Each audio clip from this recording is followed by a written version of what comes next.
How does he respond? It is written, it is written, it is written. Sheesh. Jesus himself utilized scripture, Deuteronomy and all these different scriptures, Psalm, to speak to Satan. Does it make sense now why you keep falling to your temptation that's from Satan? Because it directly correlates with how much you know about scripture.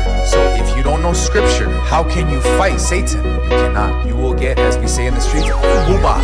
You will get beat up.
How many times have you guys completed the Bible, read the Bible, contextually, front to back, start to finish, Genesis to Revelation? How many times? Be honest. And it would directly correlate with your spiritual life. I promise you. How many times? Zero, zero, zero.